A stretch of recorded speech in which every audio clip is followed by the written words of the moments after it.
You're watching Real Talk. Today we are honored to have two of the best DJs on local radio. Delamar of RX 93.1 and Andy or Andy 9 of 89.9. Welcome to the show, girl. Well, thank you for having us. Thank you. Out of curiosity, why did you girls giggle?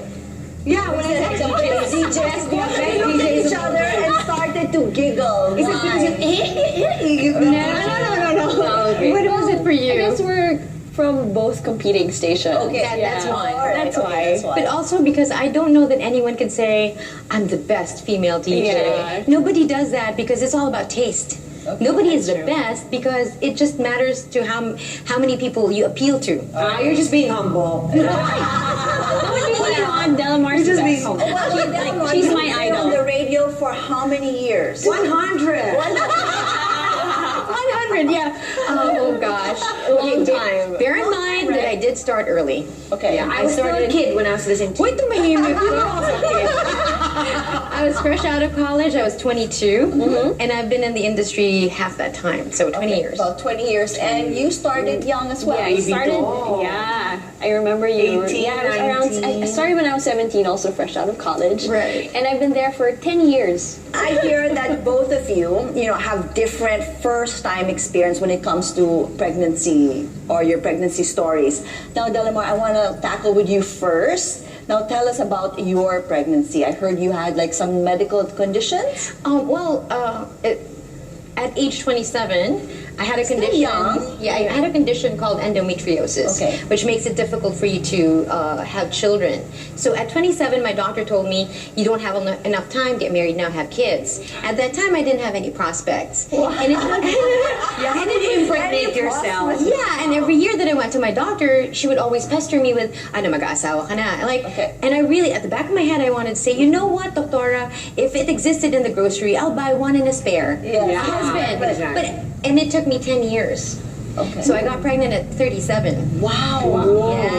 Yeah, 37. It was so unexpected, so not me. How it had happened, blah, blah, blah. Oh, that's another episode. How it happened, but okay. Okay. So 37 got married, and then No, I did not get married. she got pregnant. I got you pregnant. got pregnant. You know, in this day and age, like, these are, Priorities, 27. I need to get pregnant. I don't need a husband, but I need to get pregnant. Oh, I was never in that. In that. You were never in that world No. of- People were telling me, Del, you're already 35, 33, 34. Why don't you just have a child so someone will take care of you when you're old? And I'm like, I don't think my son is supposed to take care of me. I'm Okay. supposed to take care of him. All He's right. supposed to take care of his kids. That's not his. I'm not his guard. Diba? A It's nurse not. is supposed to take care of you. Yeah, earn enough money, But it just happened that I got pregnant, and I was. If there was anybody who was more surprised, it was me because I thought that was it.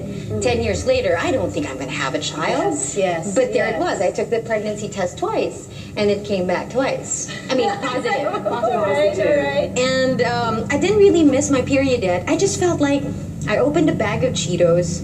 Remember, just yeah. This is serious. This is serious, and this is not. I'm not endorsing anything. Yeah. So I take that first bite, and I swear to you, this is not an exaggeration. It felt like heaven opened, Oh wow.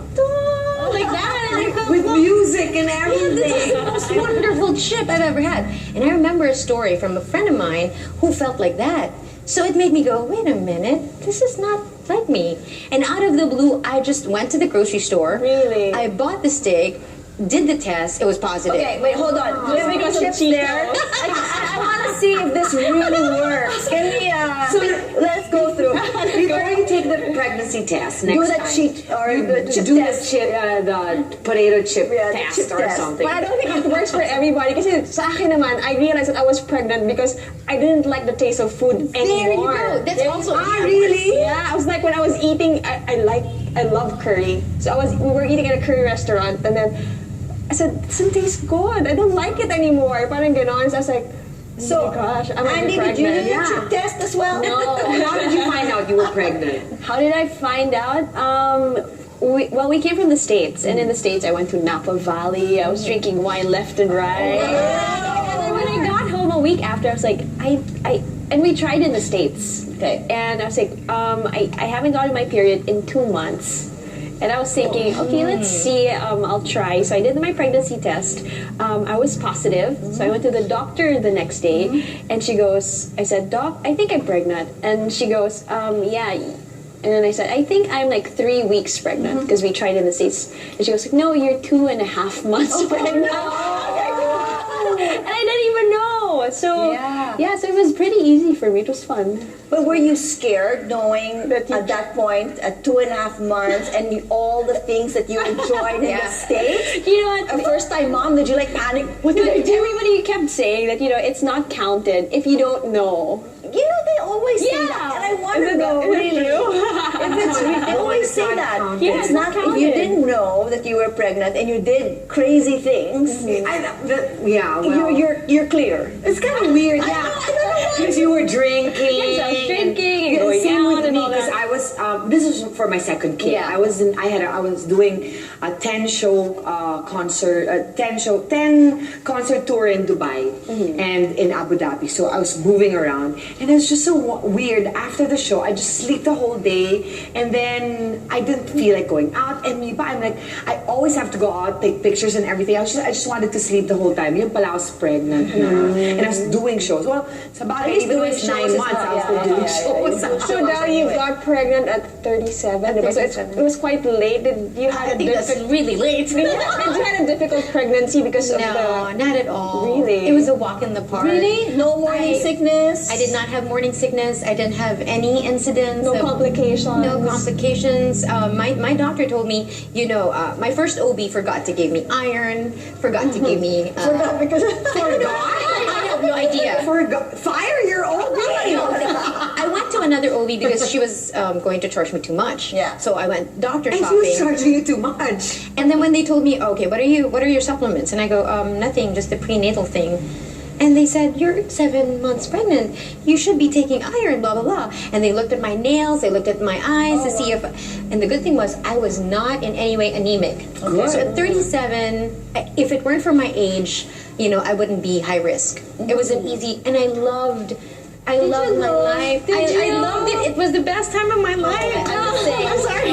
When I was pregnant, I just loved it. Every moment, the bigger my tummy get, the more I loved it. I was like, oh, it's so big. And there's something about the way that you were happy. It was on a cellular level. Yeah. It was so, I don't know if it's the child in you. I don't know. Sometimes I see my son and I love him so much and he's such a bubbly person. And I'm thinking, are you bubbly because I was bubbly? Or am I bubbly? Because he was Because bubbly. he was that bubbly. I don't know. But there must be some scientific fact to all of this, the cheerfulness and the youthfulness and how pretty you are when you are pregnant because of all this stem cell research now, right? Oh, yeah. Once you have that baby and all the fresh blood and the stem cells, it also rejuvenates your body. Well, the estrogen alone. I mean, all you have to do is look at your hair when you're pregnant, your skin. Yeah, I mean, it grows longer. You don't it grows longer. Your nails, your hair is more lustrous. Yes. So it's really the Bigger hormones. boobs. Oh, Bigger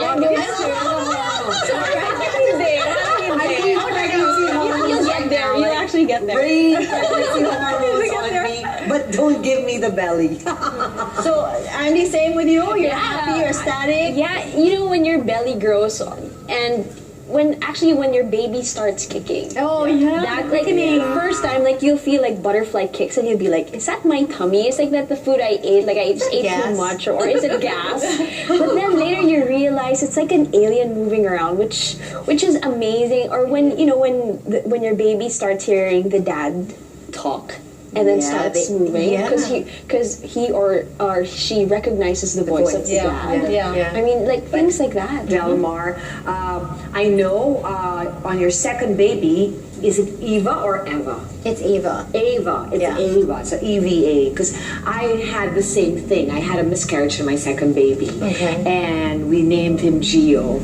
But then it was a blighted ovum. Was yours a blighted ovum as well? No, I carried her to 33 weeks. Oh, 33. I did give birth, emergency C-section. She lived for 27 days. If you ask me, what did she die of? I couldn't tell you because there was no diagnosis. Okay. She just had multi-organ failure, and nobody knew. I had 8 specialists and nobody knew. And you're in ICU, NICU the whole time. Yeah, she was in the NICU the Yeah. whole time. Every day I would go maybe twice a day to the hospital just to hold her, Yeah. you know, hoping that the skin-to-skin thing would take. I don't think that you're ever prepared for something like that. And honestly, I don't think I've ever gone through anything as difficult as that. And I think that there's a part of you that just wants to stop. Yeah. Like the world ended for you. And then that moment, because the world with that child is done. Yeah. And you have to learn to let go. And for me, what helped me was I really held on to my family the more. It was like any time that Tyler and I would hold our hands, it was tighter. Every time that I hugged Cooper, it was tighter. Because some people, it can draw you apart. That's true. Yeah, but for me, it was the opposite. And I feel lucky that that was how it happened. But it was hard. It was very hard. And you really have to take it one day at a time. Just, you know, wake up one step on one step in front of the other every day until you get the hang of it again, and then you get back to life. Well, here you are with another life. Yeah. And so with that, guys, thank you for sharing your wonderful story. But it's not over. When Real Talk returns, we'll have more Delamar and Andy, so don't touch that remote. We'll be back.